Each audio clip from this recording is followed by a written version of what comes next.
Good morning, everybody. Welcome to a totally random stream. Unexpected. You never know when I'm going to start streaming. And recently, I've not been streaming a lot. If you don't know me, my name is Guillaume. I'm a live sound engineer that has a YouTube channel, the one that you're watching right now. And here I talk about pretty much anything that has to do with the world of live sound, the world of audio production for live event. This is what I've been doing for the last 20 years of my life. And especially in those live stream here, what I do is some random stuff. I'm doing everything that is behind the curtain that audio engineers are going to do in this daily task. Today, I'm fixing cables. I'm going to repair some stuff. We're going to do some soldering together, and we're going to do a lot of things. And actually, when I say sound engineer, I'm going to talk about other stuff. Today, we're going to talk about DMX cable. The first thing that I need to fix is this DMX cable that the connector was ripped off. You know, those little beautiful 5-pin connection from Nutric. I'm gonna do a test on fixing this. I didn't do a lot of 5-pin because I tried to avoid them. I'm a sound engineer. These are for lights. I don't care. But as a technical director, I'm someone who's in charge of a venue. I need to be able to fix pretty much everything that I operate. So operating DMX is stuff that I need to do. So we're gonna try to have fun here doing this. If you guys want to bear with me, we're gonna do this. After that, we're gonna do some soldering on some RJ45. I need to do soldering the shield of all the connection that I did in the last two previous stream.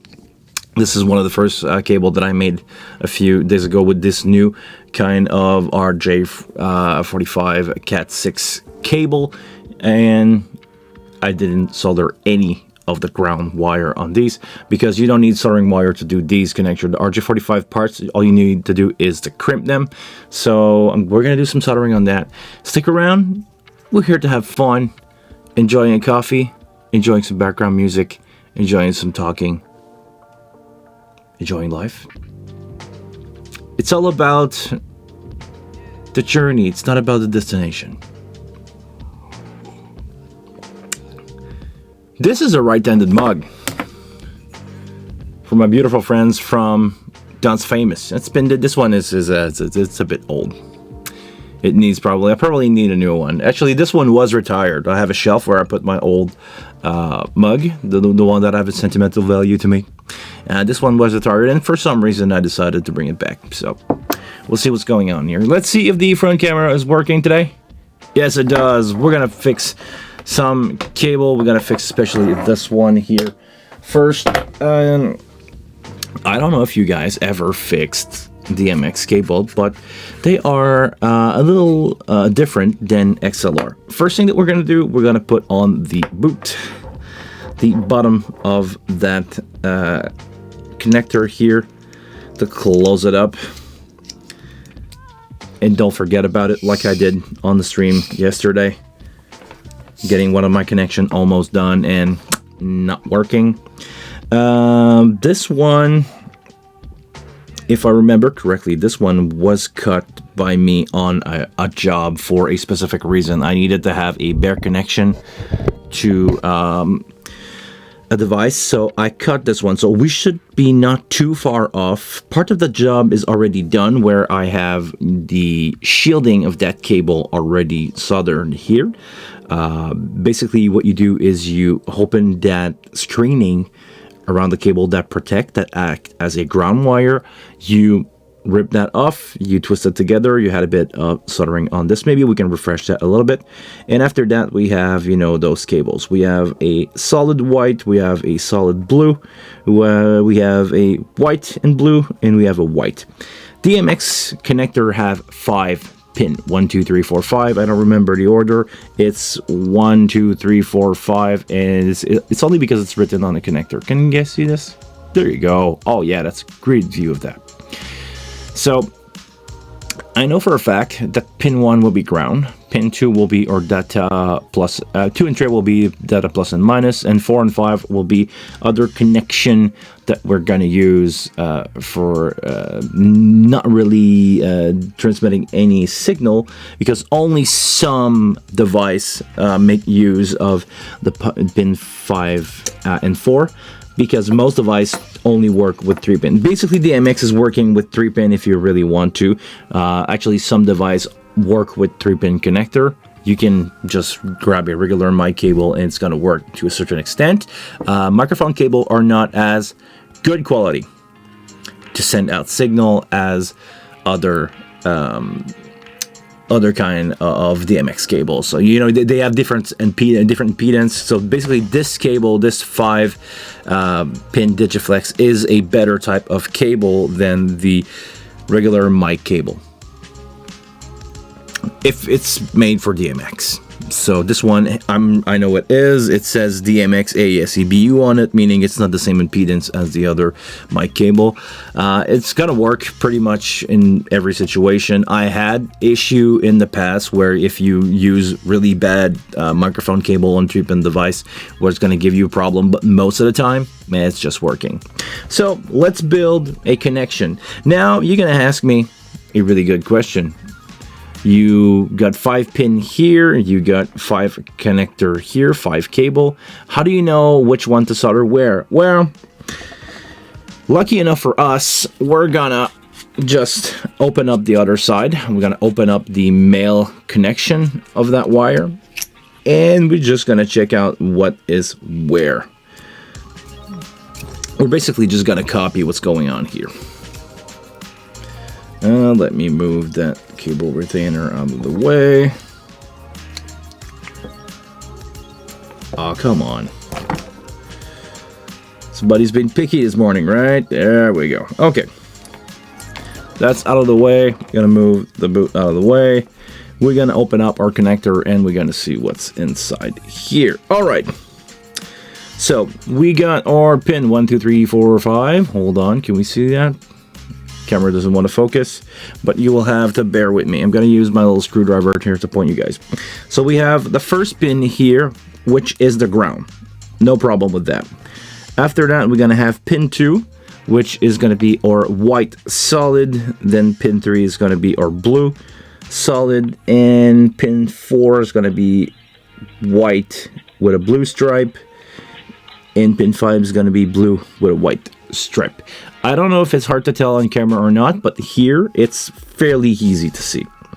So let's start doing device.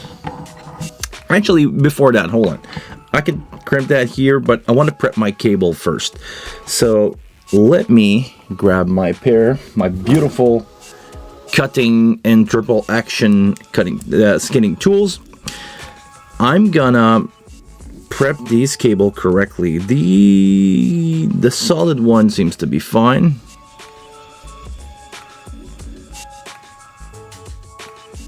Random blast from the past. Hey, Luminox, it's been a while. From India, you're back in India. Where are you exactly? What city? Is it too much to ask? What city you're in right now?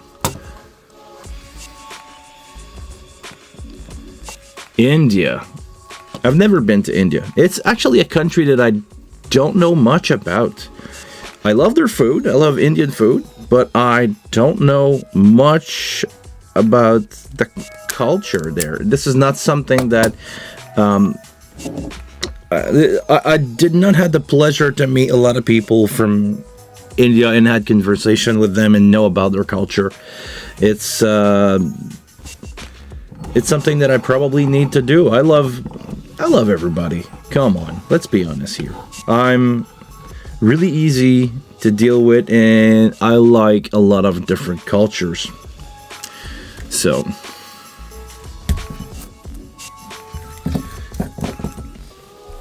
maybe somebody who is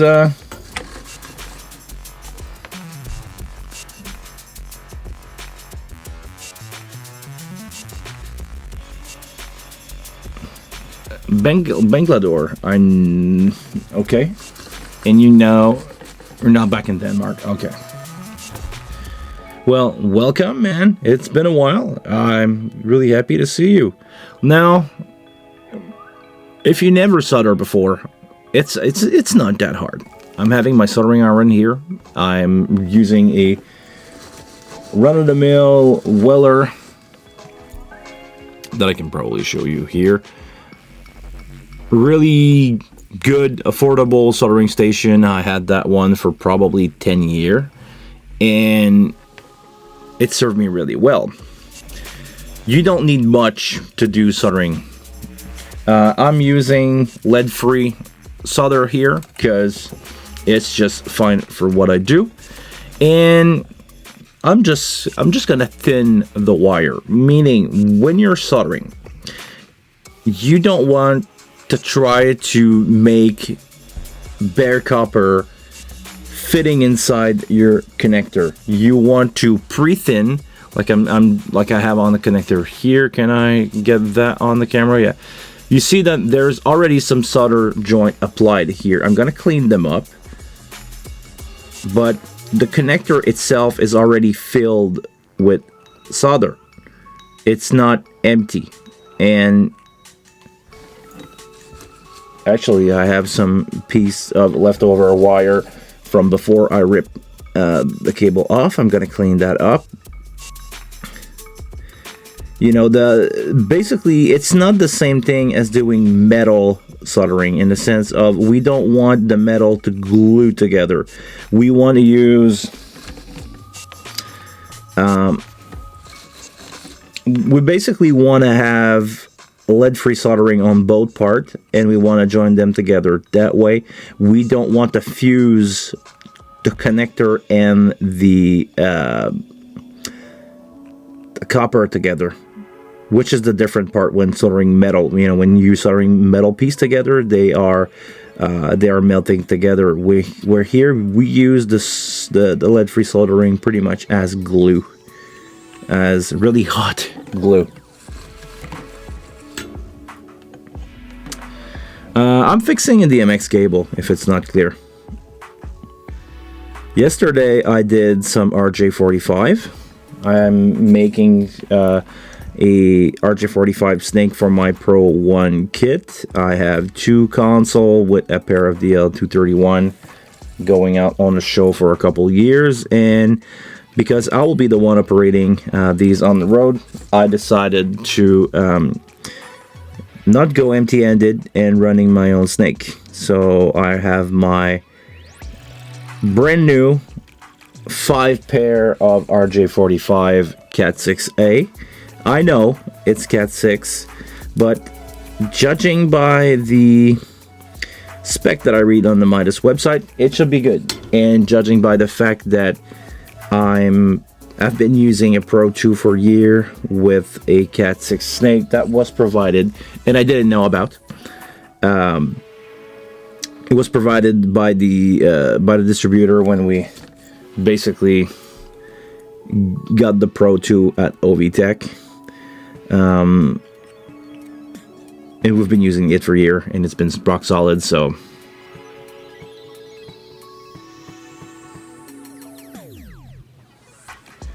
But we also don't want to eat up the soldering for too much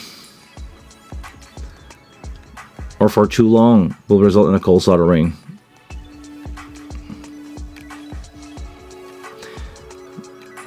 Will be the white mist, that color. Actually, no. What I like to do is I like to make sure that they are really well welded. Cold soldering didn't happen to me much in the past. Hey, what's up, Charlie? So now that I clean up my connector, I have some thin in there. I'm gonna tin down the wire. Here what I'm gonna do is I'm gonna eat up the wire. Once it's eat up enough, I'm gonna send some lead-free soldering into it. And I want to make sure I don't breathe that smoke. And also I want to make sure that I have covered the exposed part of the wire really well. And now, if you want to see some cold soldering, you see on the tip of my iron there, this is not good. This is leftover soldering that I'm gonna scrape away, because this one will not stick to anything, because it's already been heated. And for some reason, I don't know the physicality behind that, but for some reason, if you try to use that, it's just not gonna stick to anything. It's gonna be just hot. It's gonna be a hot blob of nothingness that is totally useless.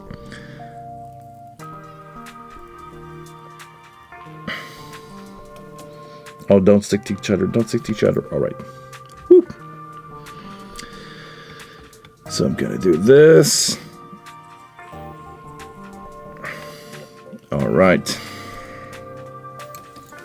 Clean up my tip. Remember, guys, it's important to clean up your tips. And also, while you're here today, what do you think of the compressor on the music?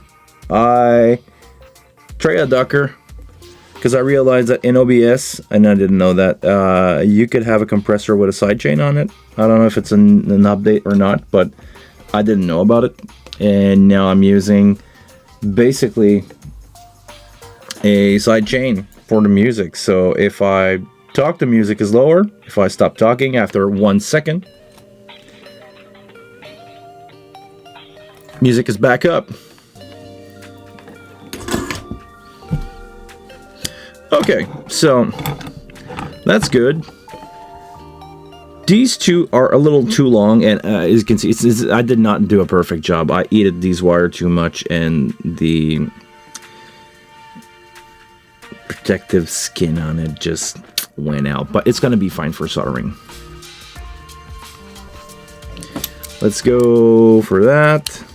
Just going to cut off these wire because they were sticking out too long. Now I have my 4 wire, pretty much the same thing. I have a little too much soldering on it, but it's gonna be fine. It's just gonna melt in the connector to make a really solid connection. Now let's go with the connector. I want to make sure that I know which one is which. So this is gonna be my pin 5 with the connector pointing out this way. And I'm going to keep referring to the male connector that is there for the order. So if I look at my connector again, pin 5 is my blue with a white stripe on it. So it's going to be this cable here, blue with a white stripe on it. It's going to be really hard for me to show you guys. I'm basically going to show you, I'm going to fill my finger, but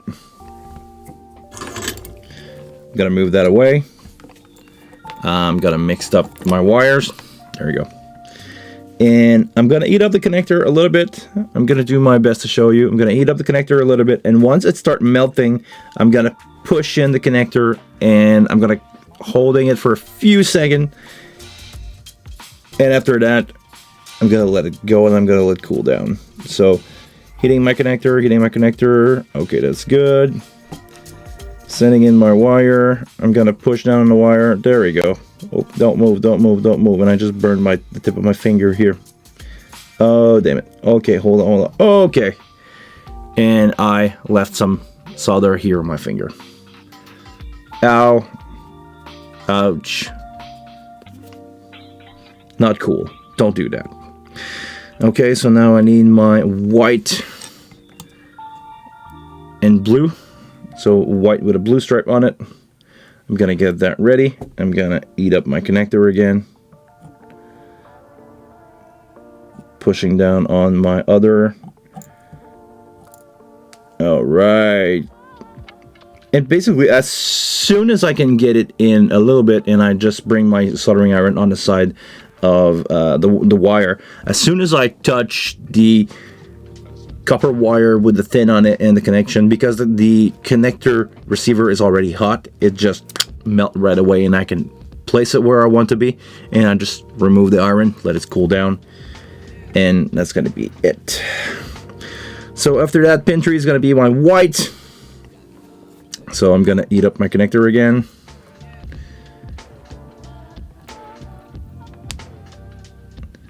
And slowly gonna bring my white cable in.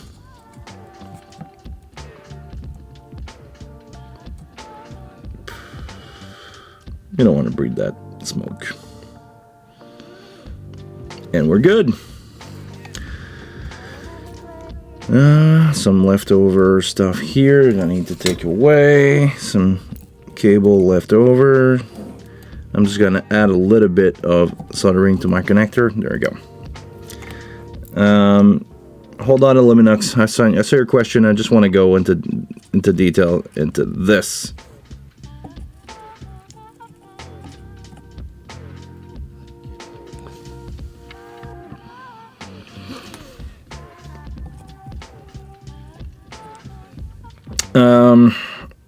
I heard while traveling that you got a new console moving from the wing. Actually, I have plans. There's always a plan. For now, I just got myself 2 more Pro 1 console. I got a deal on them. I got a something that I felt was I was comfortable to pay for 2 Pro 1 and a pair of the L231. Great stuff, great console. Not the greatest model, but definitely a good console. And I said that I was going to sell my wing. Or I'm going to sell my wing, should I say. I'm still learning English, by the way. I'm going to sell my wing. And yes, I still plan on selling my wing. But it's because I want something smaller. And even though I have no information or no official information, I feel that the wing compact is coming, and I cannot justify owning, hold on, doing 3 things at the same time here, and especially the sleeve is conducting heat here, so I don't want to burn myself too much. Okay, so new is a matter of perspective. Yes, well, I got 3 new Pro 1. I got a deal on 2. I had a deal on the single one. Actually, this is funny. I got a deal on the first Pro 1, the one that I got for my birthday. And someone saw that and go like, oh, if you know anybody who don't need 2 Pro 1 and a pair of the L231, we have those and we're not using them and we need to get rid of them. I was like, sure, how much you want for them? And they cut me a deal. Go back and forth. We got a deal, and great. So now I currently own 3 Pro 1, 2 DL231, a DL251, and a wing. That's a lot. That's a lot of console. The 2 Pro 1 and the 2 DL231 are on a gig. They're gonna stay there. They're gonna be, stored in the bin with the band gears, and they're gonna live there, no problem. They stick to that band, and I'm fine with that. I rent them to the band for a cheap fee every show. Every time they go out, I'm getting a little bit more of money on the gig. Happy camper. The Pro 1 that I bought, I stored it at the shop that you guys saw in the vlog. If you didn't see my vlog, Luminux, I invite you to take a look at the vlog after that. And for now, I think it's gonna stay there, in the sense of it's stored at the shop, loving it. I'm gonna use it from time to time, but I'm debating on 3 things. Should I sell the Pro 1? Should I get myself a DM3 to do smaller event? And should I sell my wing right now, or basically sell my Pro 1 and my wing and get a compact version? I know I'm gonna get a rack. That's coming for sure. But I just don't know what to do with all that gear right now. So I think the safest bet will be to sell my full-size wing, because I know I want something else. It's too heavy for me to carry around by myself. I don't like to have it in the back of my car. It's barely fitting. Like, I had to make the custom, the case custom for that, and it's barely fitting, and I cannot have somebody, you know, fully tilting the passenger seat. It will not work. So, I don't know. A compact will probably get out more. I have the DL231. I also have the DL251. I have a DL251. Maybe that I will sell. I don't know. I have no idea what I'm going to do with all that stuff. So, the wing's going to go for sure. I might replace the Pro 1 with the DM3. Not a direct replacement, but because hold on.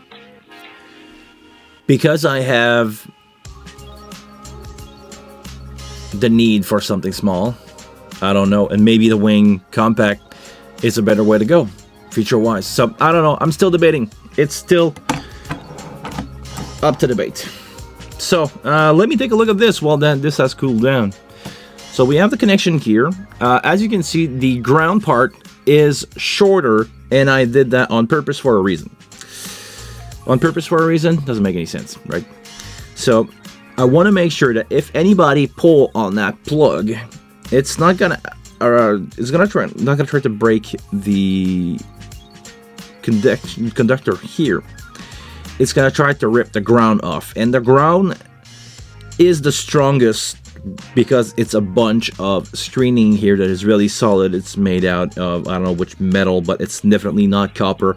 So if anybody pull on that plug, he's gonna try to rip off the ground, which is gonna protect and basically use as a strain relief for these. So that's working great. That's how I want them to work. This is how I want my cable to look.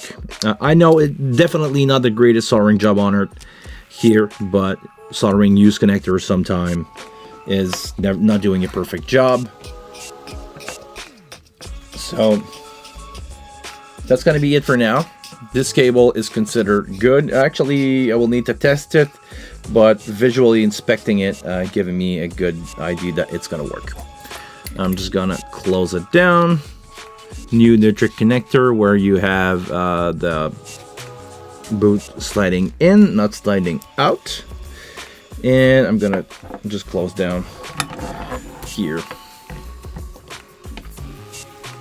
the other connection. There we go. How does the UI feature on the Midas Pro 1 compared to the wing? Well, it feels like a UI that was designed 10 years ago, which honestly is not bugging me because it's fine. It's a fine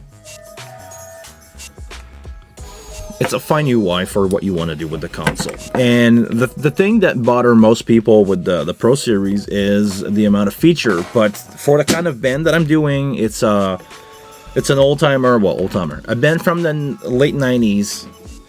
All their songs, all their hit songs are basically power ballads. So I don't need, or I have everything that I need in the Pro 1. I don't need autotune. I don't need fancy stuff. That band is basically EQ compressor and 2 reverb. There's no delay. I tried to do some delay for fun on the gig, and it doesn't make sense. I don't have any shot of delay. I have long reverb sometimes that I can use in smaller song on intense moment, just to, you know, I use a 3-second reverb just to and make it big, but delay make no sense on that band. So it's a 2, maybe 3 reverb if you want to do, you know, drum reverb and 2 vocal, long and short. But it's that kind of band. So I'm like, yeah, the best option out there is gonna be the Pro 1, especially for the price. Because let's be honest, I paid, and I think I don't know if I said it out loud, but I'm gonna tell it to you guys. Nobody watched these live stream anyway, right? I paid for 2 Pro 1, 2 DL32, no road case for the DL231, the 2 DL231. I pay about the price of a brand new Pro 1. So, of course, I could go Digico. I could go SD11 on everything, but man, it's gonna work.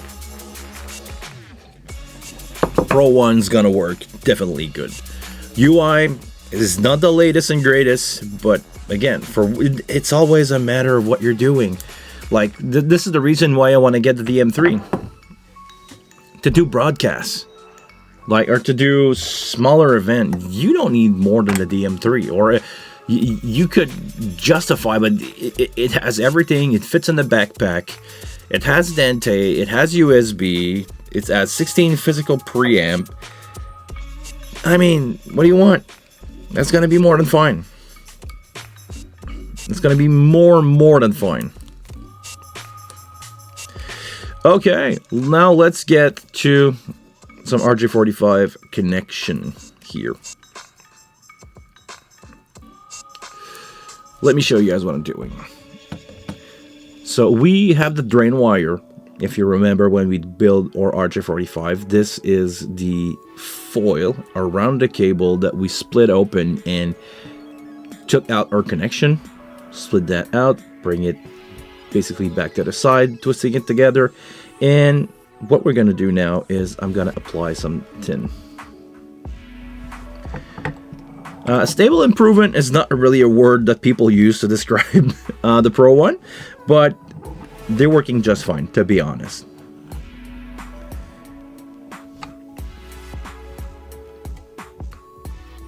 They are, you know, mostly stable console. They are good.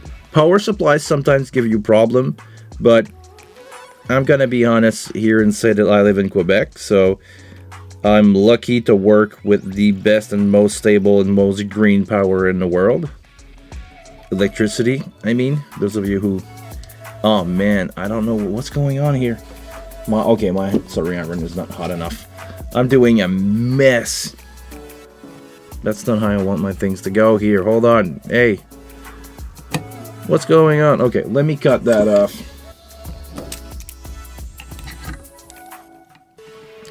I don't need that long anyway. And yeah, for some reason, my soldering iron was not hot enough. So if the wire that you try to put tin on is not hot enough, it doesn't want to make the soldering iron melt. It just basically bubble and roll down to the side, and I don't want that. So I just turn up the heat on the iron, and I'm probably gonna be fine doing this. But yeah, Illuminix, I get your idea. At the end of the day, you want something that's gonna work. You want something good, and I'm open to debate, but I think the Pro 1 or the Midas Pro series are good sounding console. People complain that they were really hard to understand and didn't know how to do, how the patching system was working and everything. But to be honest, in 2010, yes, in 2024, no. I mean, it's more complex. I believe it's more complex to patch a wing and get your way through a wing than it is on the Pro 1. They all have, if you want to be picky on the Pro 1, the inserts are a nightmare to deal with because you have to think analog mentality of turning on the insert. After that, you take a wire. You basically need to, like if you were plugging wire, you take a wire, you patch it here. After that, you go from the output back into the insert. The send and return mentality of, okay, I'm taking my preamp. My preamp is there. Now I take the send from that back of the console, send it into my unit. After that, taking the out and bring it back into the return. And now you enable the insert on the console. It's not like on the Behringer Wing where you can just go, look, okay, here, insert, click, it's there. But other than that, it's not a complex console. And it has a mentality of a fully XL4 console that has been reset. When you power it up, there's nothing. There's no input. No EQ is on, no aux is on, no aux is pre or post. Well, actually, they're all post. So you need to build a channel the way that you want all your channel to be. You need to build your processing order. You can have the EQ before the compressor, or the compressor before the EQ. It's up to you. Set that up, copy paste that to all your channel, and you're good to go. It takes literally 2 minutes to get started with that console.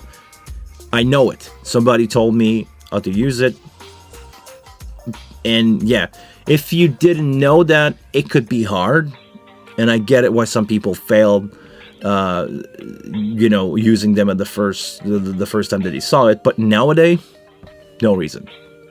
It's up there with everything else. It's probably more complex to use a Digico.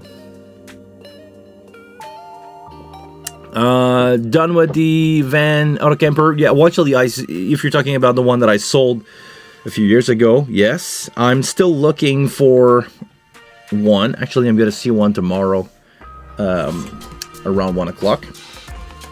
It's from a friend of mine who's a keyboard player. But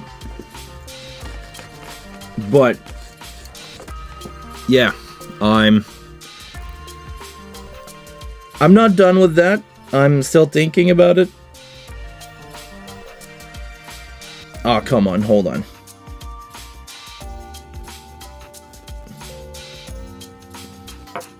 Oh man, is it gonna be like that for everything? I'm having a hard time here to get my solder to stick on that shield.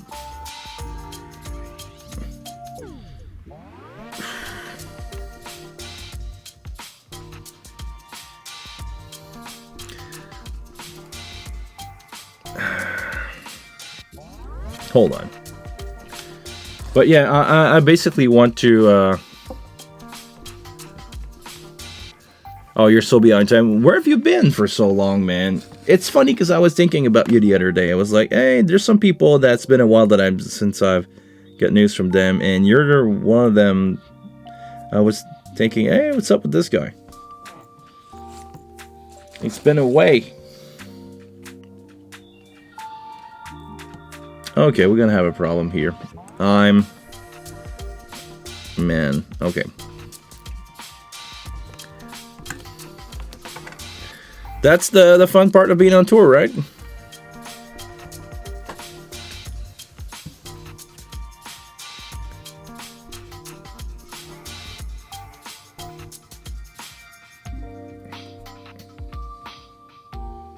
You go away, all your problems go away when you're on tour. You don't have to deal with anything. But the thing is, you're behind on life. You're behind on life of your friend. You're behind on things that matters to you. Because all you do on tour is working and binge watch series on your day off, right?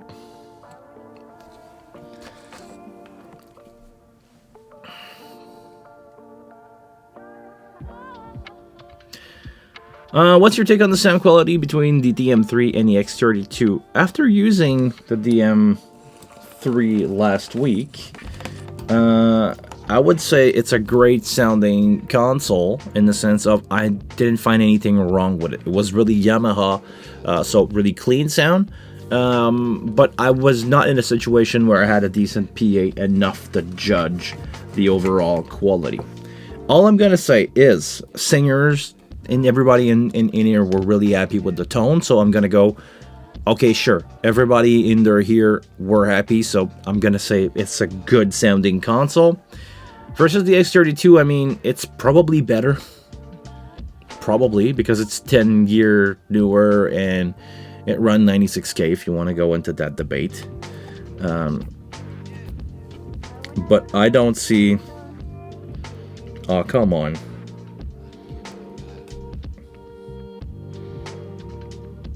Man, Solder don't want to stick to it. I think this is aluminum folding, aluminum foil on those connections. Hold on, let me try the other side of that cable. Let's see if it's just this one. Sometimes it's just one side. If it's all like that, and all my snake is like that, well, I won't be able to solder the aluminum shielding to the jack, which could be problematic at some point. I would need to make sure that it touched the grounding wire. Maybe I will try, to do something like this. I would take my shielding out here and make sure that I push it against, something. And look, actually, let's see if I can close that connector with the soldering like that. Yeah, that will have to be it, man. That sucks. That sucks big time. But I know it's gonna touch. You don't need to have it soldered. Of course, if you can solder it. But if I cannot, having it touch is gonna be the way to go.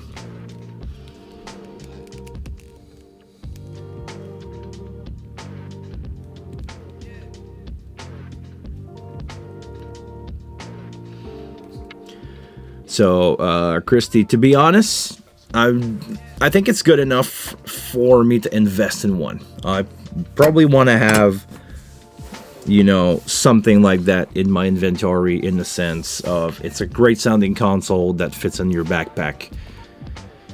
Why don't you want to have one? For smaller event, for a corporate event, it's great. It's a great console. I think it should replace all the smaller, your usual, corporate event suspect. Okay, take two. Let's try to solder again. If not, this stream is going to be way shorter than I thought it would be. It's going to be an hour. Okay, let's try this again. Clean tips, as always. And let's go here. Let's see if I can make this happen or not.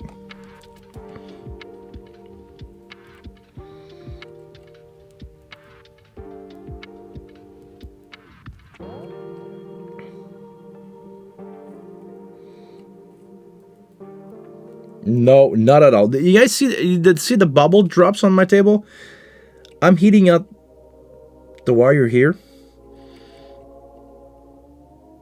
And I tried to make, contact with my foil here.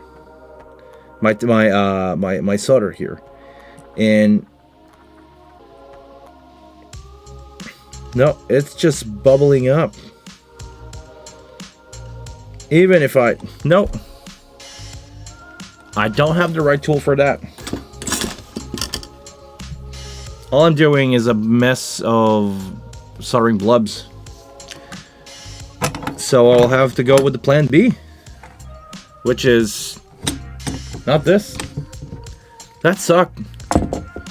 That sucked big time. I mean, oh man. I don't know what to do here. If anybody in chat has any experience with soldering RJ45 cable with aluminum, I believe this is aluminum folding.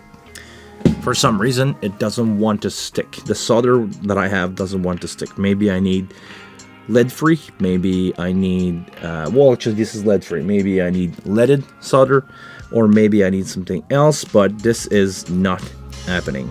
So, I don't know, man. I'm gonna make sure that I have my wire, touching here, and I'm gonna try to put my sleeve on here. I'm gonna squeeze it in, in between the XLR and the jack. It's gonna make contact, which should be good enough. Should, because it's not guaranteed. And I'm gonna cross my finger, because, okay, let's be honest here. When you're doing a shielded cable like that, it's recommended to have it, the shield connected at both ends, but only one of the two ends will work. Actually, in some studio, they do that to avoid ground loop. So only in some studio, only, let's say, the female is connected to ground. The male is not connected to ground. So it's not ideal. I wish I could solder my connection, but Aluminux and Anula foil are my worst enemy. Mortal enemy? No, not mortal. I hope you're not mortal to me. Or I hope you're immortal, but I hope you're not a mortal enemy to me. Things that we can say on the live stream. So basically, yeah, that's gonna be my 3-footer for now, and that sucks, man. Off the iron.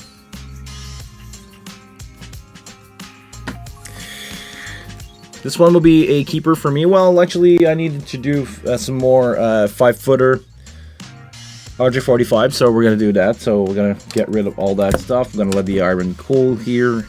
Well, I'm gonna take some question from you guys. This is now the time. Chris, Aluminux, Christy. Sorry, Christy.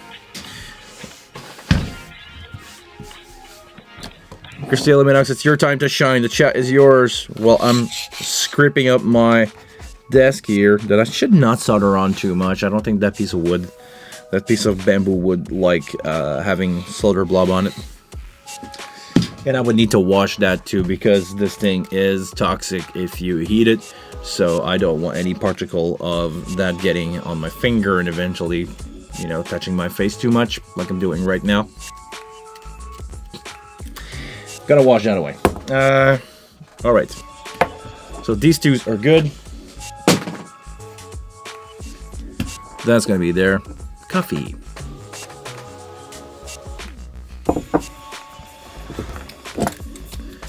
Clean up my mess.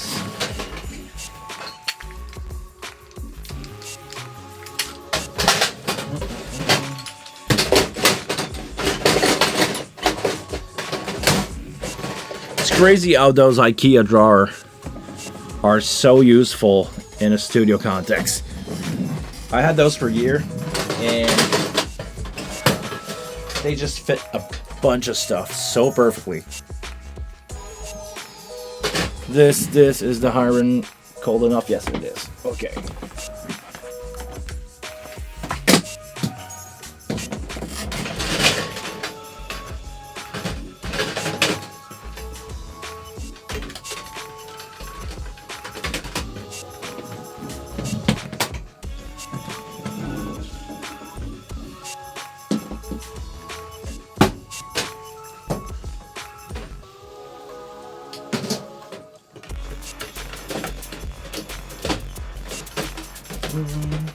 This, and I always end up with something like this, and we're good to go.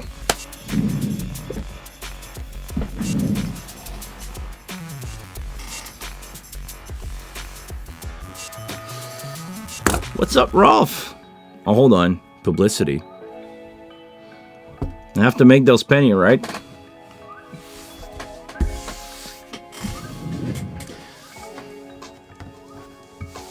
Rolling ads.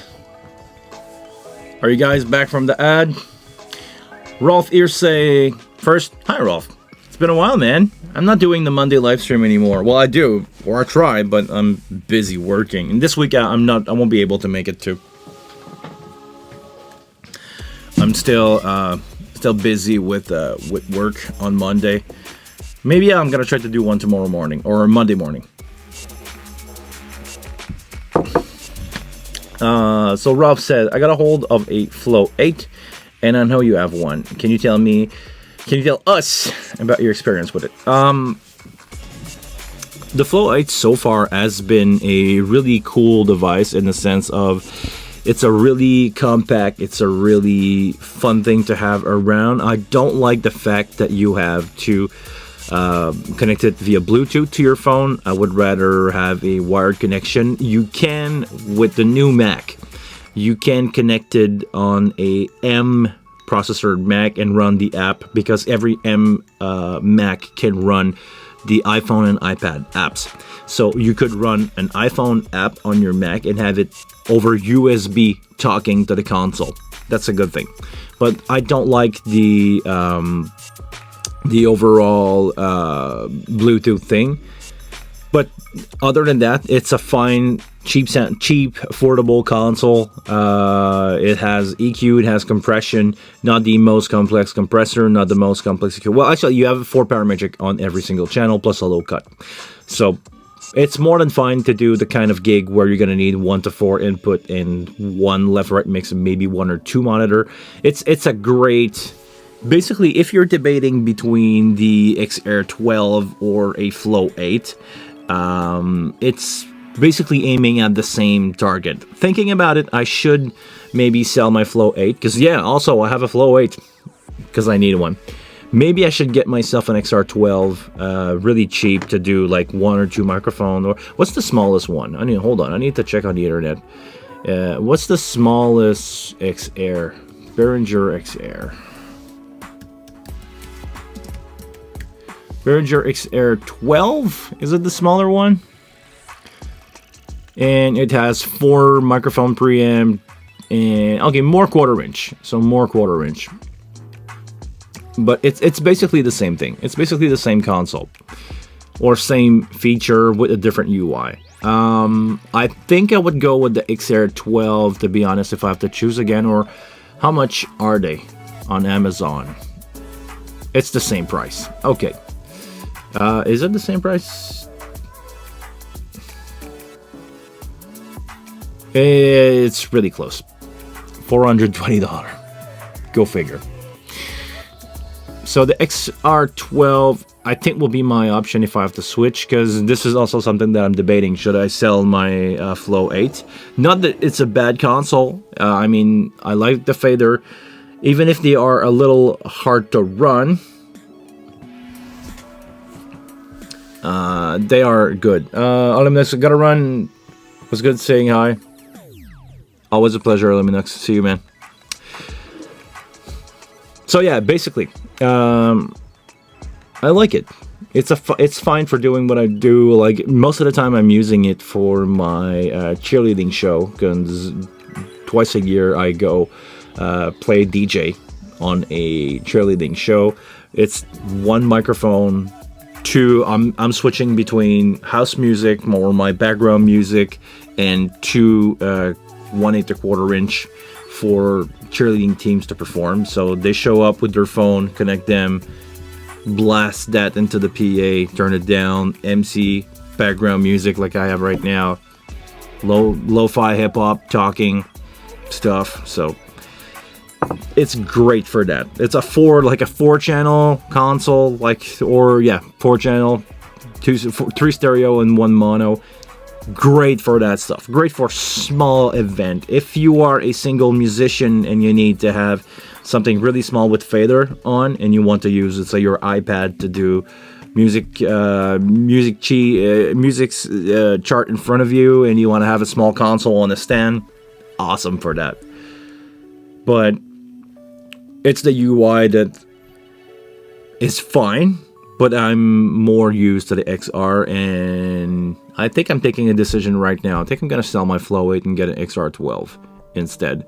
If I can find one in the used market, Facebook Marketplace is a great place to look for that kind of stuff. It's the kind of stuff that people buy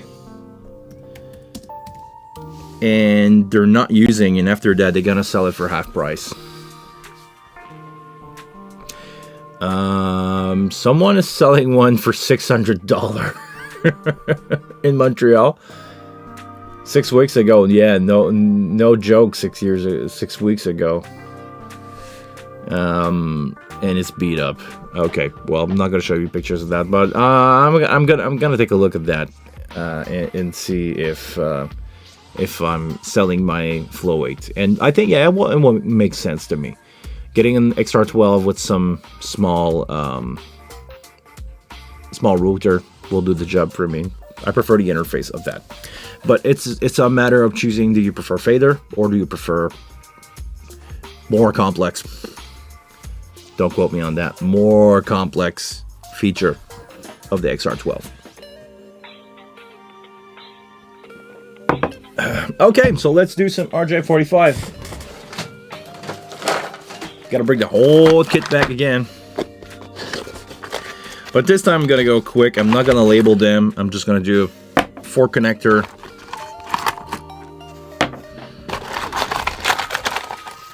And I have the easy one now, because yesterday, if we remember my struggle,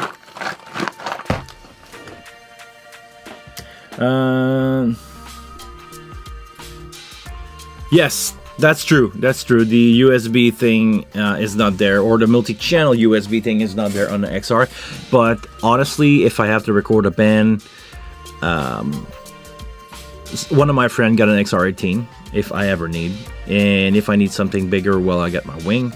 I got 2 DL231 and I got a DL251 and I got 3 Pro 1 with 24 preamp in the back. Yeah.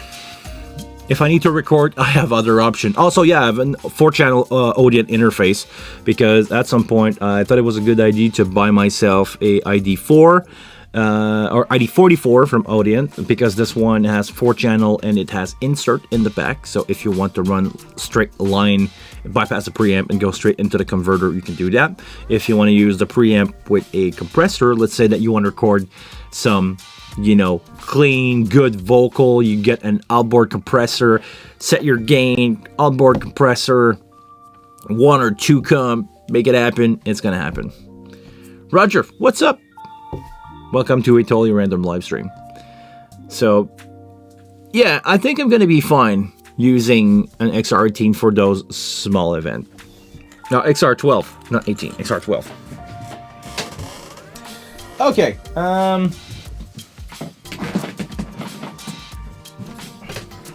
let's cut some wire, because this is my leftover from, ooh, I think this one's really close to be what I need. These are leftover that I have from my previous spool that I've used. This is some Cat 5e shielded foiled connector. It's not screen, it's foiled. And I need some 5-footer. I have a 10-footer here. So what I'm gonna do is I'm gonna make sure, I'm gonna say that this is my reference. I'm gonna use that cable as a 10-footer. And I'm just gonna cut my remaining in half. Or, you know what? This is all I will have remaining, so I think I'm gonna just cut that cable here in half and call it a day. It will be 6-footer instead of 5-footer. I think I'm gonna be good with that. Alright, it's gonna be from my Pro 1, so yeah, it will make sense, because I will have one set of DL231 with a connector up, and I can use a 5-footer for that, and the one for the bottom will be 6-footer, and that's gonna be fine. So I'm gonna go here. I'm basically grabbing both ends, because this is about 12 feet, and I'm just gonna cut that here in the middle, right there. There we go. We're done with that pair of pliers. Okay, let's get ready. Tester. What is this one? Is it 5-footer too? Yeah, this one is a real 5-footer. So let's see if I make this one or not. I have my little 3-footer here. Thank you. Gonna have this one here. I'm gonna roll that individually. And we're gonna start some builds of RJ45 again.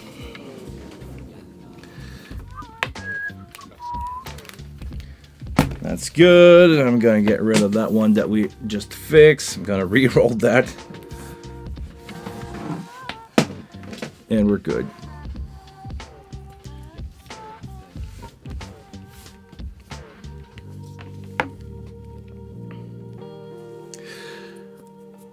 How's your weekend, Rolf? It's been a while since I've got news from you. One of my... I think you deserve the title of longest viewer ever of the channel.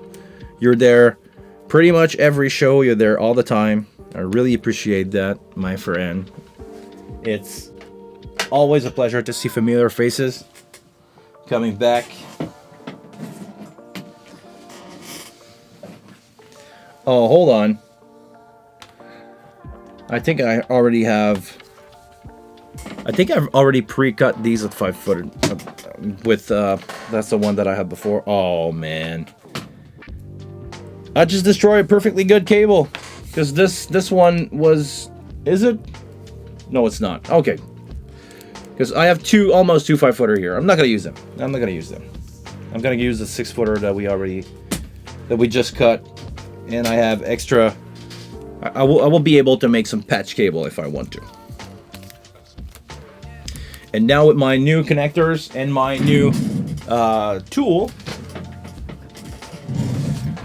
that I got yesterday on Facebook Marketplace from a lovely gentleman that was living about 5 minutes away from my place, was selling this brand new or almost unused kit to do RJ45 connection.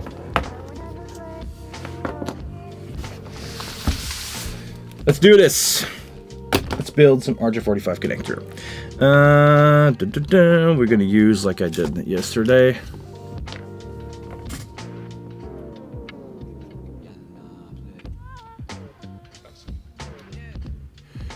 Sold my wing 2 weeks ago, and I got it back with a broken scribble strip. No waiting for a repair to fix it. What do you mean? If you sold it, it's not your problem anymore, right? Or was it a friend of yours and you had to take it back? That sucks. If that happened, that sucks big time, man. Insert that first. Take my measurement again here, and we gotta take the plier.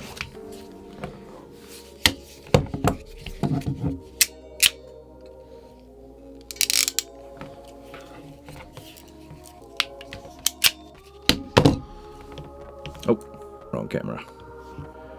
There we go. And perfect. I didn't cut any of the wire here.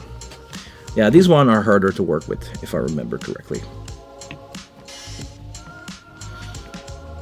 Oh yeah, they are definitely harder on your finger.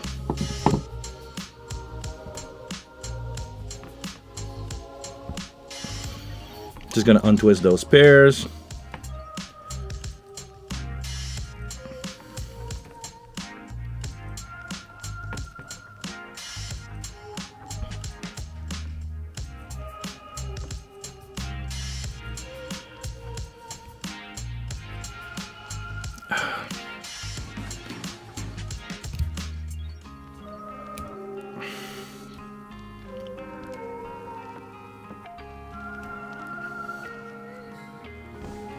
There we go.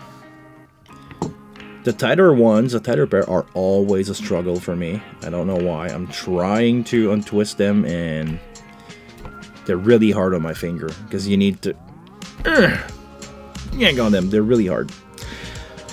Let me get a cheat sheet for or RJ45 connection here because I'm using Cat 5e cable, Cat 5e rated cable. I'm gonna use. Hold on. I'm gonna use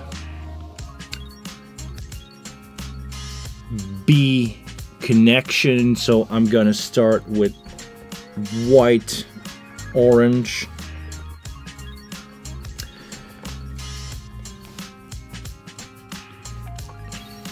Hold on. I can probably reduce that window to see that. What I need to see. Oh, okay. All right. So it's gonna be white, orange,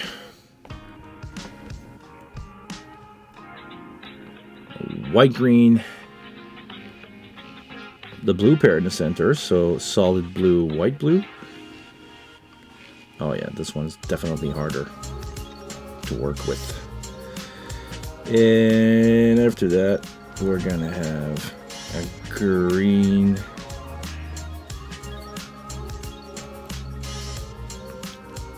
White, brown, and brown. This is the standard that is used in pretty much all the RJ45 cable. From what I understand is you have RJ45, they're all twisted pair, as you know. Some of them are twisted tighter, some of them are twisted looser, and the way that you interchange them for signal to travel make it easier for the interface, or make it harder for the interference to corrupt your signal. This is what I understand of this. I'm no network expert. Don't take my advice, or don't take this here as an advice. I'm just a guy doing RJ45 in his basement. I'm no expert on the matter, especially with RJ45. I'm really good with sound, but network connection, I just follow what I see on Google, and man, those cables are harder to work. Okay, let's try. Let's give this a try.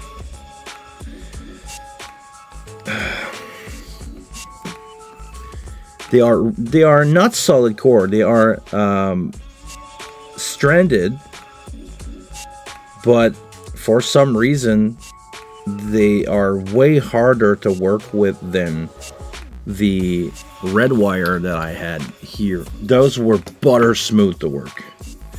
This one is a little rougher on the edge.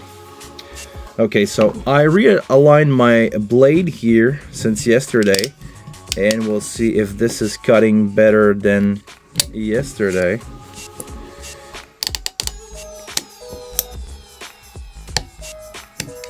I think it does. All right. Let me grab my newly purchased connector here, and while I'm filming my finger, I'm gonna try to introduce all these cables in the right order in this connector, and it seems to be really hard. Okay. Huh, damn it. They're all moving. Okay, hold on.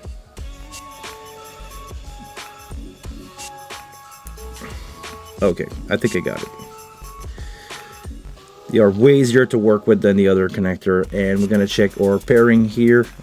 This is not good. This has moved, and by how much is it? Yeah, it moved. Or did it? Yeah. My orange here are backwards, so let me get that out. Let's do it again. Gonna take some time. It's gonna put them in place, fold them really tight together, because they need to slide in the connector in the right order, and you need to make sure that they don't, cross, which is hard.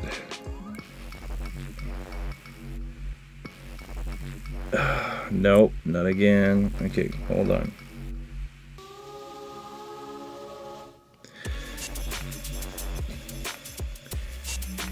Ah, man.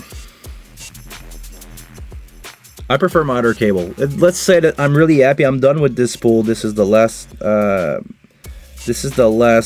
piece of cable that I'm doing it from this spool, and I think I'm happy about it. I think I'm really glad that it's gone. So I think I got it right. Let's check. Let's check the order again.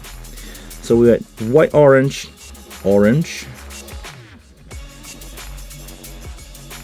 We have white, green, blue, white, blue, green, and the browns. Okay, we're good. I'm gonna pull on it because you basically want as tight as possible of a connection inside the wire, because when you untwist the cable to slide it into the connector, you basically creating some space there, and you want your connection to be as a tight twist as you can. So these connectors do not allow me to push as far the sleeve as I want inside, because the way that they are designed from the top here, it's easier to see the color coding, but it's untwisting it longer than the other one that I have. But they are way easier to work with, so I think I can live with that, especially on a 5-footer. It's not going to do much of a difference. So the color is good. I'm going to use my cutting tool here before I crimp. All right. Last check. No going back.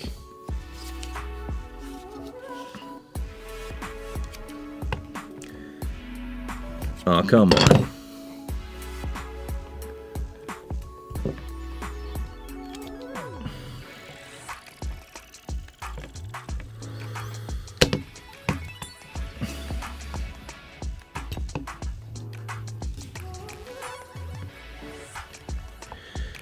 The reason why I'm making these, Rolf, which is a really fair point. Why am I bothering doing these?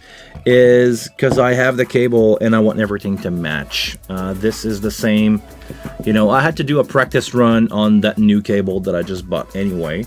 So buying these, I could buy the RJ45 shielded connector from Nurtric that can go after on a pre-built cable. It will make totally sense.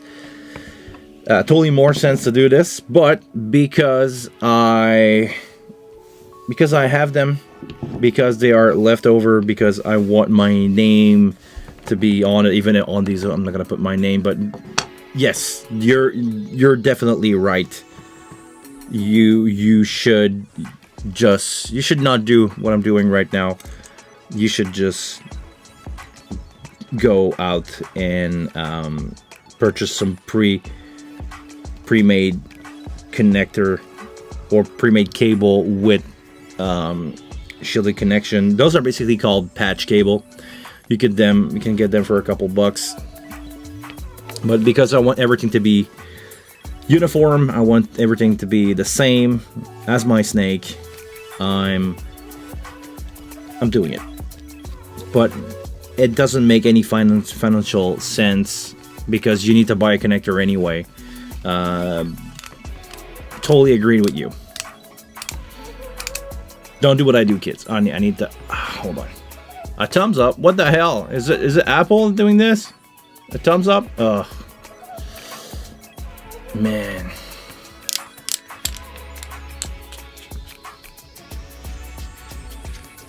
Forget that I need to check that cable, so I'm gonna leave that for now. And let's go through the struggle again. I just gonna need the last two here, and we're gonna stop. You guys are ready for a commercial break again? Let's go for a commercial break in 3, 2, 1. Commercial break.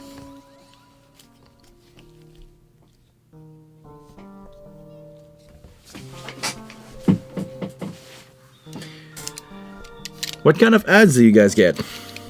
4 second? Was it something relevant to you? Was it something that has to do with the stream? Because for some reason, since I started to do RJ45, I'm getting network ads now. Like, if you want to hire a tech IT for your network, you should call these guys. No commercial break? Okay. I have something, I have an information popping up from YouTube that tells me that I'm going to have a commercial break coming, so I don't know who is it for. I don't know who's seeing it, but I know some people get ads.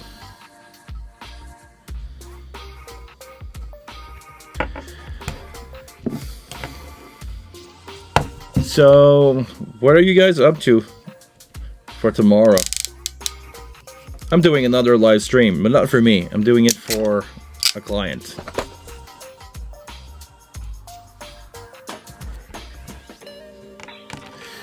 Tomorrow I'm going to be at Loto, Quebec, doing one of the few streams that I'm going to do for this, one of the few last streams that I'm going to do for these guys this year. We have only a couple left together. I did a couple Sunday afternoon with these guys to do you guys saw the picture of me at the gala. I posted that on Instagram. But I did a couple live. I'm doing a lot of live stream for Loto, Quebec. I'm doing sound for these. I'm not in the show. I'm definitely not gonna be in that show. I'm just doing it for the fun of doing it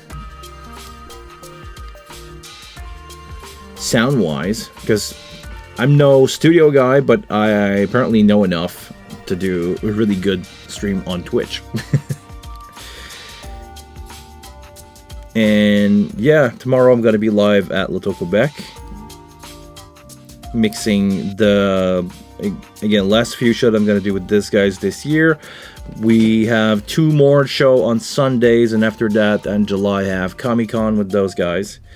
I don't know what's going to happen there. I've never been to Comic-Con, and since I'm going to work there, I'm probably going to take 5 minutes and walk around, but I have a little idea what to expect, but not really my cup of tea, I think. I'm not into that gaming thing a lot. But a lot of these gamers are streamers now. It's part of the game. It's part of the entertainment that come with gaming. You either game and stream, or you basically watch streamer of your favorite game.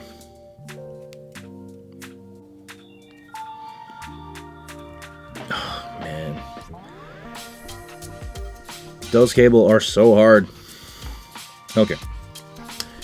Cheat sheet for my connection. We go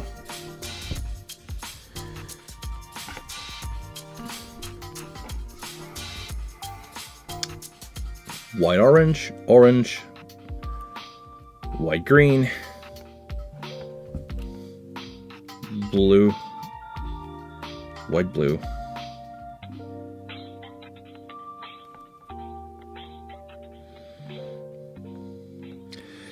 Green, white, brown, and brown, and we gotta try to make something that makes sense out of these.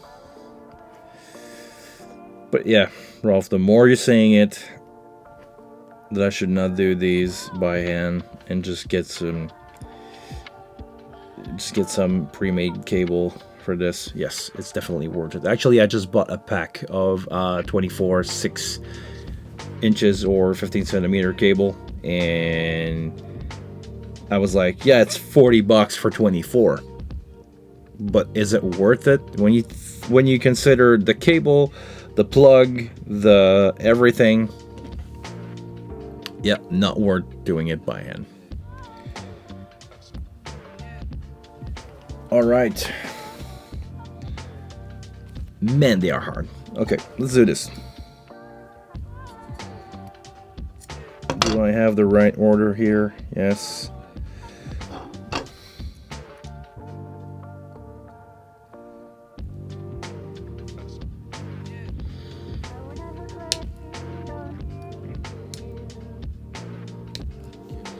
Okay, let's go.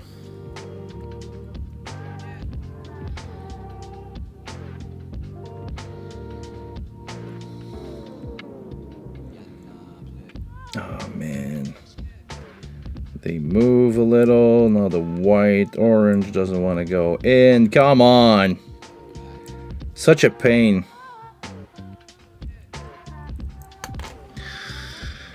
And I have to replace them again. All right.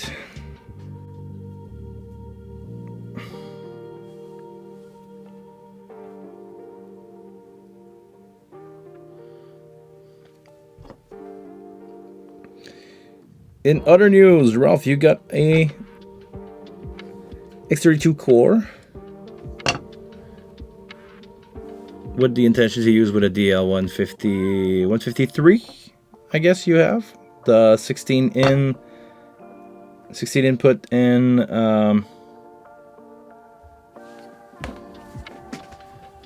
it doesn't have an headphone out. The X32 core had a headphone out.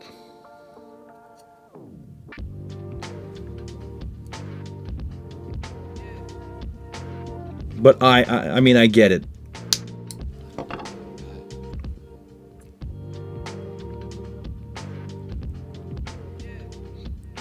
You can always use a P1. Oh, did I get that right? Hold on. You can always use a P1 with the output in the back. You have 1/4-inch output in the back.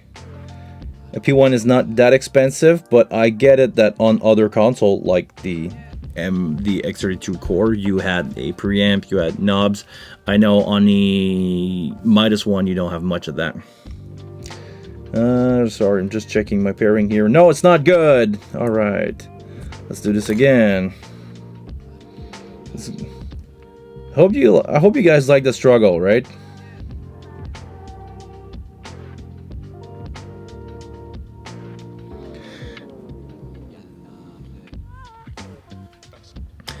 DL 151 and DL 154. What are those? I don't remember what they are from the top of my head.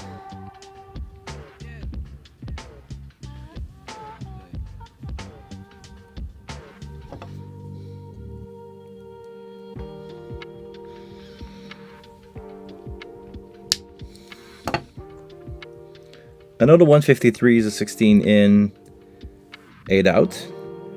But the 151 and 154, I don't remember. I know they're all in and outs. And is it the 151 that is ASEBU? Okay, hold on. I think I got it. Yeah, we got it. I got the boot on. Whew. Okay, that was a struggle. This is why you should buy pre-made cable. And you don't have to deal with the mess of wire that I have on my desk now. You know, all those little pieces of cut cable that are just there. Man. I hate it when people like Rolf are always so right.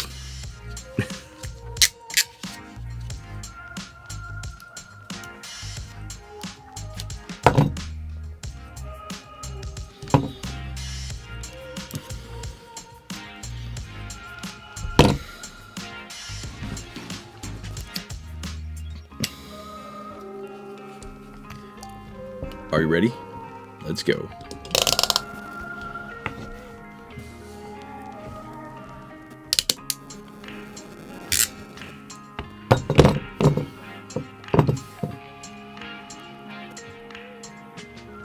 That's good. Let's test this one.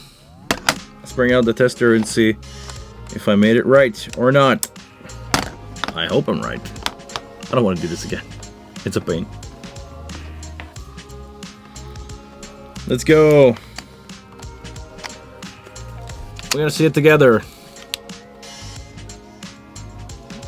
8, no ground. 1, 2, 3, 4, 5, 6, 7, 8, and we're gonna touch the ground here.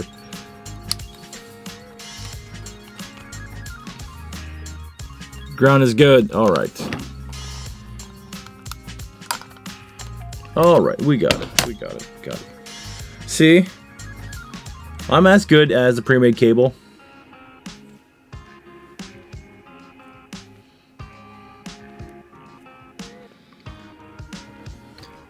Hold on. So back to Rolf's setup. The 151 is 24 input. Okay. And the 154 is 8 in, 16 out.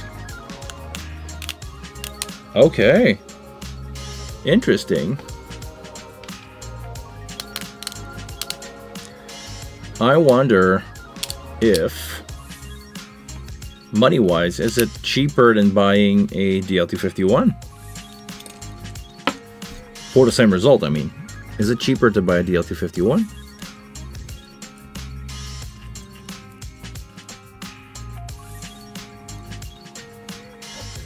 Because you basically end up with, well, you end up with 32.8.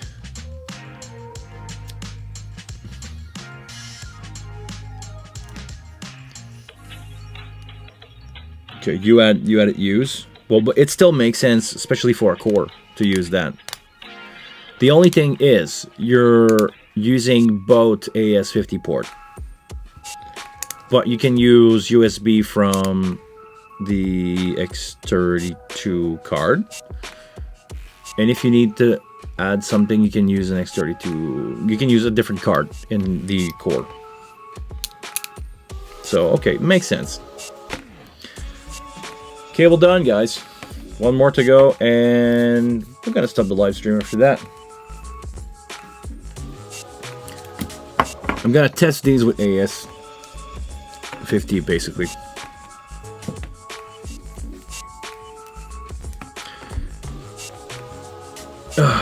Struggle, struggle, struggle, struggle. Let's go. Let's go. I can push to one more. I can push into one more. Come on. We've been live for an hour and a half here. What is a few more minutes, right?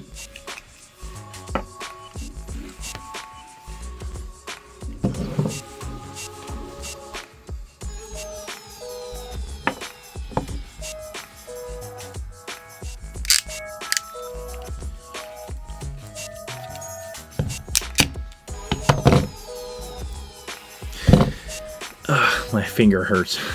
Just thinking about it. Thinking of untwisting these pairs. Untwisting these cables. Come on.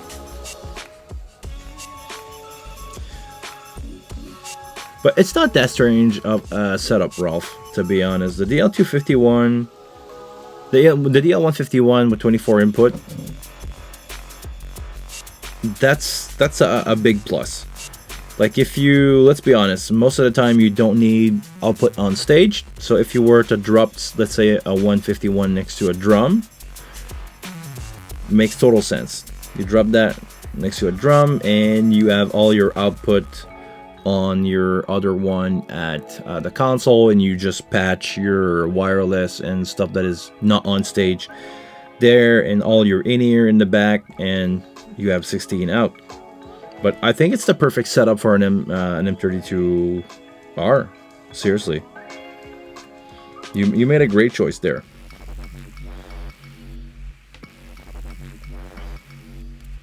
Now, can I untwist some damn cable without hurting myself too much? The answer in a few seconds. Oh man, come on, come on, come on, come on, come on. The tight ones are the worst, especially if you want to have them straight. You know, there's a little line on the cable. I tried to make that little line here as straight as possible, so it's telling me that I untwisted the cable the way that I want it to be.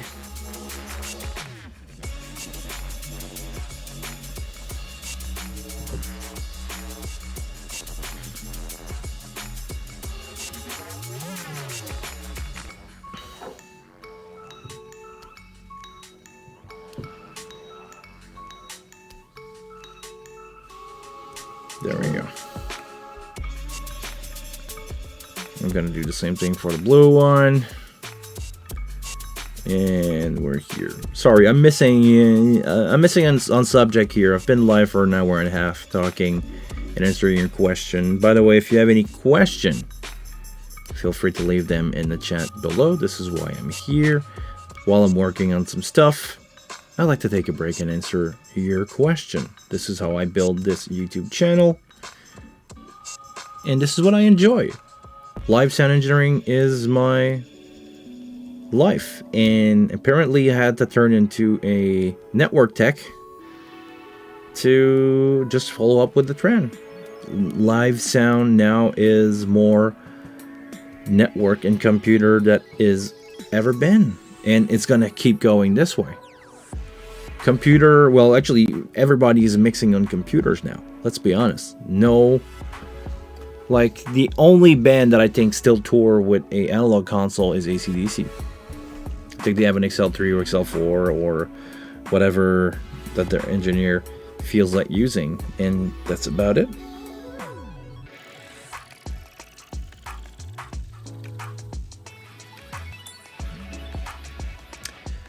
Because it's all in one rack, I'm not using EtherCon, just plain RJ45. If you are using shielded RJ45, I would use shielded.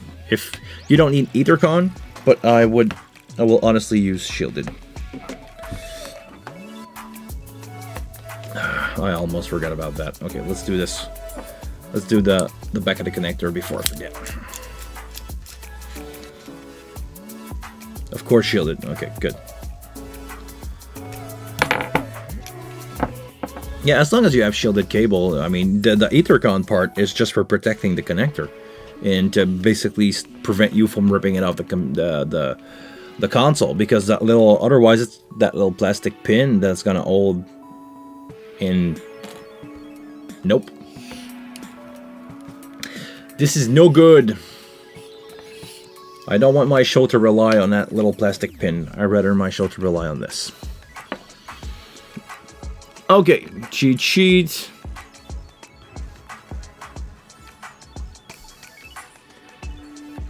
Really straight. White, orange. Really, really straight. Taking my time to straighten it out. Green. All right. We're gonna do the same thing here with the blue one.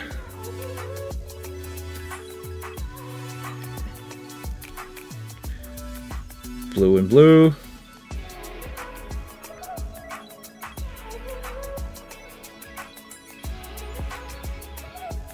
And the green, solid green.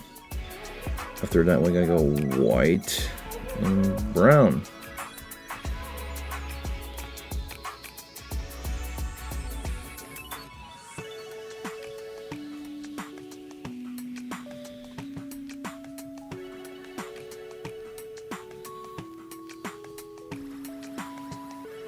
All right. Can we make this happen this time? Faster, if possible. Let me cut that end flush. Or those hands flush. Oh, it's not in the right order. What did I do wrong here? That's brown white. Brown white goes here.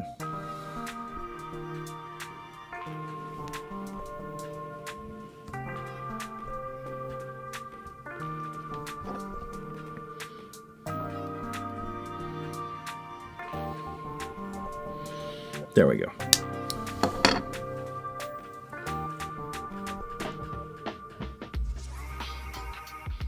Come on, come on, come on. You can do it. Come on, come on, come on. Go in, go in. Come on, come on. Ah, oh, damn it. Let's do this again. Make sure that the color code is right.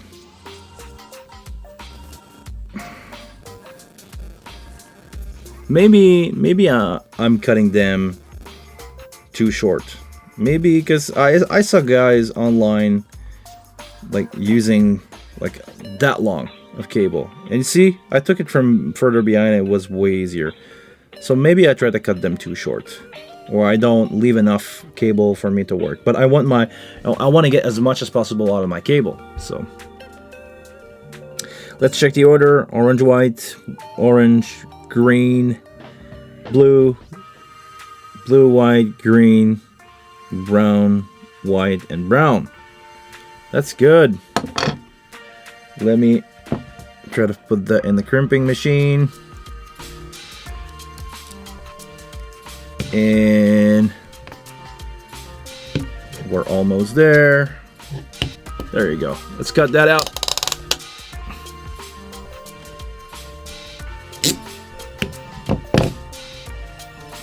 And that's good. One down. One more to go. And because they are cut to really the same length, I'm gonna try only to go a little further down. Like a tiny bit more, but I want my cable to be about the same length. So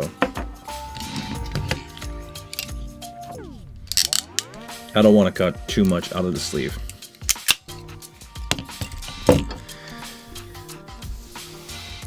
All right.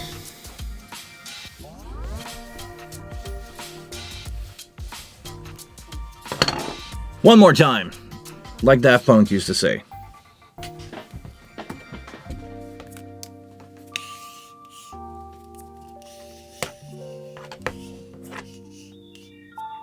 Right there. Same thing for this one. I'm gonna just leave that right there. Untwist those damn pairs.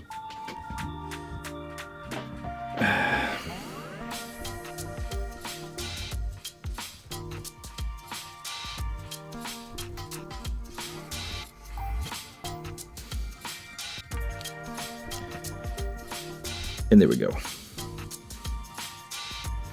That's a one.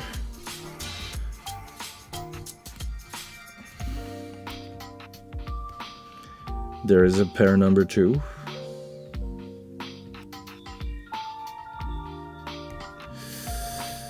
And that's the hard one, the green one. Can anybody explain me why RJ45 are built this way? Why the tight twist and the not so tight twists. I believe, like I said before, it has to do with induction, but I'm not 100% sure. And I'm not 100% sure why Cat 6 or 7 or 8 or probably soon Cat 9, why the tighter twists make it better, because I believe to me it introducing some more impedance in the cable, which would make it probably faster but for a shorter run, which is pretty much the problem of every protocol nowadays. Let's say the Thunderbolt from Apple is really, really fast, but I mean, you are limited to a shorter length of cable. Another ad's gonna run in 10 seconds. Or you guys, tell me if you guys seen it or not. I'm curious to see. Curious to know if you guys have an ad.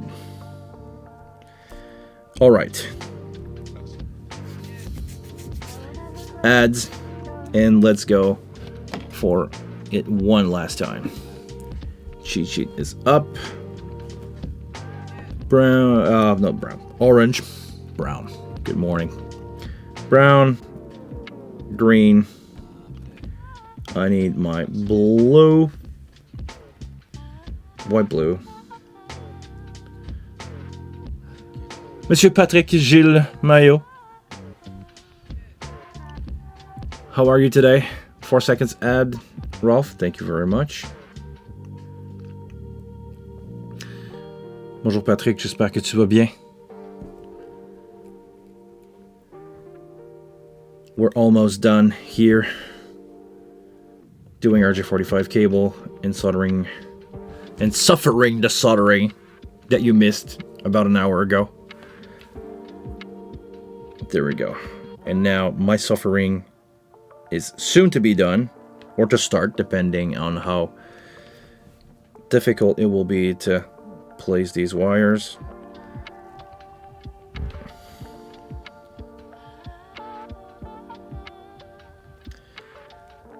I'm not mainly into soldering. I really like solder. I really like doing cables. If I could, honestly, if I could make a living doing custom cables for people and doing custom stuff, I would. But it's so, like I was talking with Rolf, it's so easier to just go buy something on Amazon now and somebody's doing it. Somebody is doing it for probably cheaper than it works for you to do. So preparing to try to see Northern Lights in France. Yesterday I saw them here. I was streaming when it happened. A couple of my friends sent me picture. They are way better than what I saw. But even at midnight yesterday, when I was watching in the sky, I saw some stuff. It was really faint versus what other people saw, but it was there. So I'm pretty sure you're gonna have really good luck with that.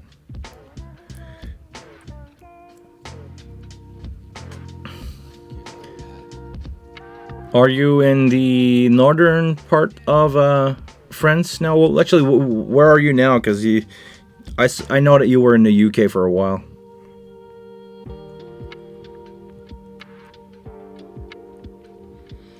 But Northern Lights you should be able to see Northern Lights pretty much everywhere now. Okay, I think I got it. And funny enough, I'm lower in altitude. Well, not in altitude, but I'm more south than France. And to me, the biggest spot of Northern Light was on top of my head here in Canada. It was really hitting top. I was looking up and maybe a little bit north, but most of it was happening. You can sort of solar flare basically coming from the top more than from the peripheral view like you would see at the North Pole.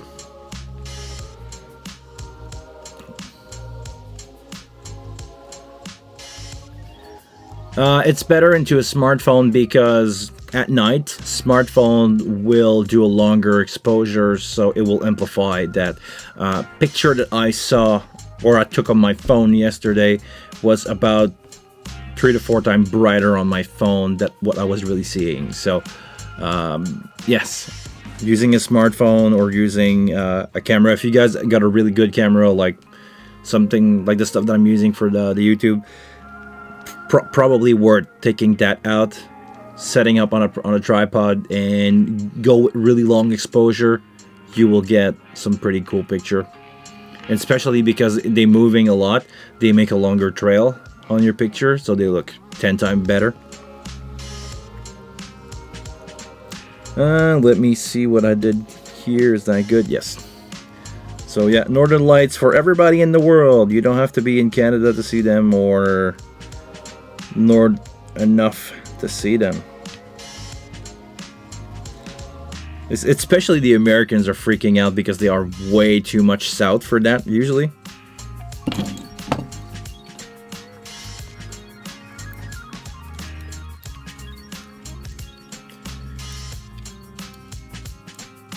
Basically, this is probably what they call alien, right? Americans and their alien fascination. It's probably just a couple of solar flare that they once saw and now they're freaking out.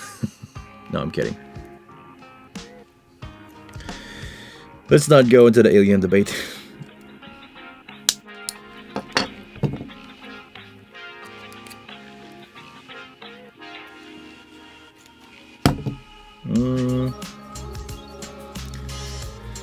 Almost done here. Let me finish that crimp. We're gonna test that cable, and I'm gonna go do. Actually, I need a lunch. Anybody wants to go out for a lunch? I'm just one plane flight away, you know. Oh, come on, there we go. There we go. Crimp.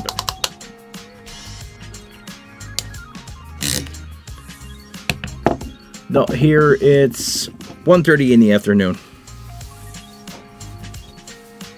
No dinner.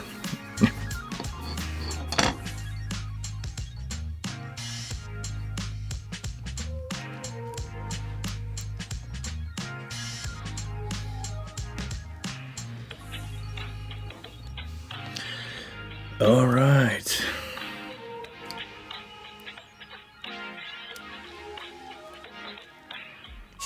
So everybody knew except me about Ralph ordering Scribble Strip for his console, right? Who in Switzerland is sending out parts for the wing? I would like to know that.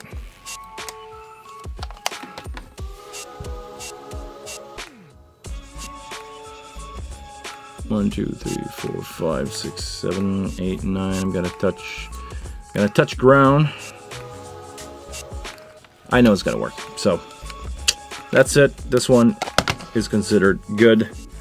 I'm gonna close that up. Make sure that I get a good ground connection with my other stuff.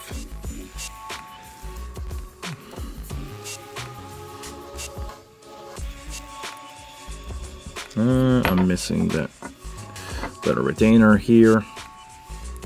Oh, come on.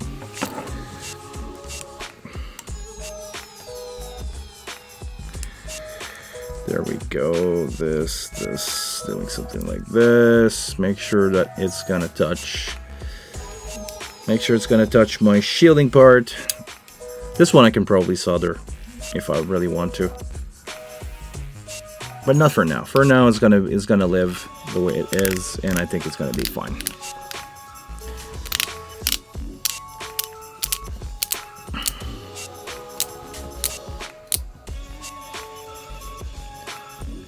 All right, that's good.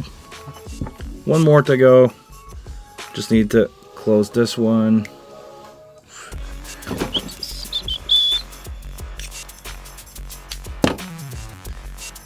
And we're good.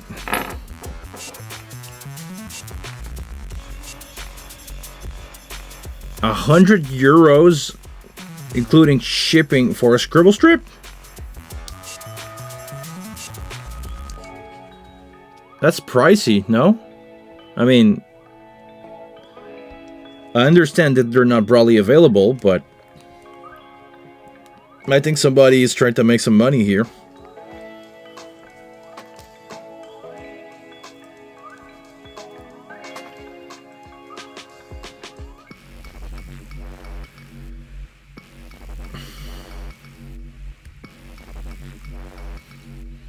Actually, what do you have to do to replace the screen? You have to open up the back of the console. You need to basically removing the flat part bottom, undo the PC board, and then you basically having the scribble strip in your face. But you have to go all the way through the console. You basically have to dismantle the whole thing, right?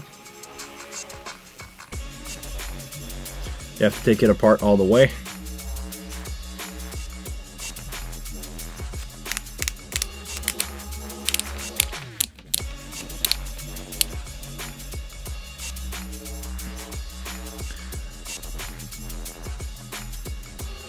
Yeah, flat cable, yeah.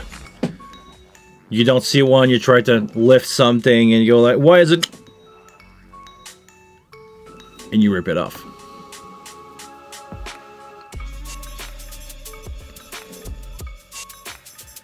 Dismantles the correct word. Did I, okay, sometimes my vocabulary is wrong. Did I use, I don't want to say rip it apart, but it's probably closer to that, right? Probably used the wrong word there. All right, so yay! Cables, cables, cables, cables, cables. Who wants some RJ45? Go buy them, don't make them. I'm just kidding. So yeah, I got these RJ45 cable made. Good news for you guys, or upcoming news. I'm gonna have a new video from Temu. They sponsored me. Bonjour la France. Bonjour la plus belle pluie. I have a video upcoming from Temu where they offered me some RJ45 to XLR connection and some adapters. I'm gonna have that coming probably soon. I don't want to say next week, but probably soon I'm gonna have video covering that. I'm gonna use probably these cables to do the demo. This is why I want to make them too. And yeah, we're gonna experiment with RJ45 over XLR or XLR over RJ45, and I want to try to do RJ45 over XLR. I'm curious to see how, like, if I'm putting 425 footer in between box, can I get AS50 to go through that? Could you use a snake and do it the other way around, basically? Could you use a snake, a 4-pair snake, and use that instead of a Cat5, Cat6, or RJ45 connector? How long could you get? It's not something that I would recommend, but I'm curious to see if it's gonna work or not. I'm gonna give it a try.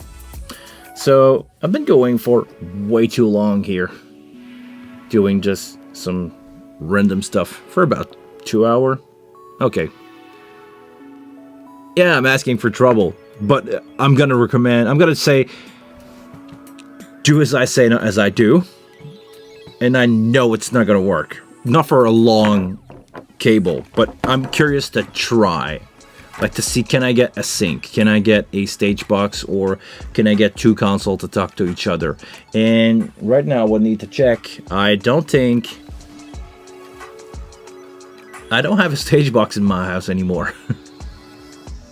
I will need to check that out. Maybe I can do it between 2 ports of the wing, just for fun. So, speaking of fun, yeah, maybe I can try to do this. Maybe I can try to shoot a video this afternoon. But I need to grab something. I need to go make myself some food because my fridge is pretty much empty. I'm gonna be out on shows pretty much that whole week, so I did not cook much. So I need to cook something for myself to have for lunch and dinner tonight. So guys, always a pleasure to hang out with you. Thank you very much for showing up on those random live stream. Merci Patrick. Thank you Rolf. Thank you everybody who showed up. I'm probably gonna be back this afternoon for me if I'm still working on some stuff, and no live stream on Monday, or maybe an early one, but I'm not sure about that. We'll see what happens. Thank you very much for being here as always, and until the next one, until my next live stream, I want you guys to please take care of yourself. Go drink some water, enjoy yourself, enjoy life. See ya.